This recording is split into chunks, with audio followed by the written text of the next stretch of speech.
Et le buzz du net, Guy Birenbaum. Bonjour Guy. Bonjour tout le monde. Et donc, cette juge suisse qui a décidé de condamner l'auteur d'une insulte balancée sur Internet. Ouais, l'un des problèmes de l'Internet, ce sont les insultes, se pensant intouchables. Il y a des internautes qui se lâchent sur les réseaux sociaux, dans les commentaires des blogs, sur les forums. Ils vous jettent à la figure des bordées d'injures qu'ils n'oseraient même pas penser s'ils étaient face à vous IRL, comme on dit, dans la vraie vie. Alors, insulter quelqu'un sur le web, c'est justement ce qu'a fait cette jeune Suissesse. Absolument, les médias suisses font leur chou gras de l'histoire d'une jeune femme de 19 ans qui vient de découvrir à ses dépens que le web est un espace public qui n'autorise pas forcément tous les débordements. Une insulte dans quel contexte alors ? Alors l'affaire se déroule au printemps 2010. Un habitant de la ville suisse de Saint-Gall en a ras-le-bol qu'un local nommé le Kugel organise des concerts jusqu'à 5h du mat en fin de semaine. Il obtient une décision qui oblige le club à fermer et à cesser de lui casser les oreilles.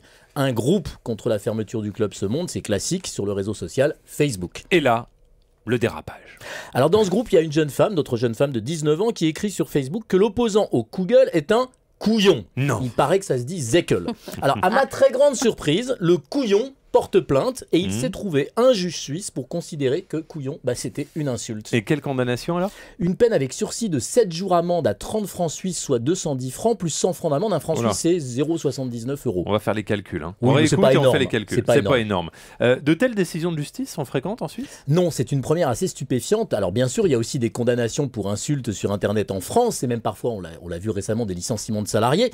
Il n'empêche que je ne peux pas imaginer que dans notre beau pays où le mot couillon a depuis des lustres ses lettres de noblesse et appartient au patrimoine culturel du Sud, je vois pas comment un juge pourrait oser condamner qui que ce soit qui aurait traité quelqu'un de couillon sur le web. Dois-je vous rappeler, Guillaume, cette réplique tirée du Marius de Pagnol ? Quand on fera danser les couillons, on ne te sera pas à l'orchestre.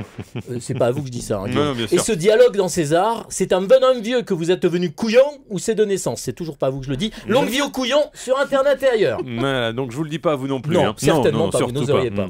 Couillon. Oh, pardon. Voilà, Merci attention, Guy. Guy.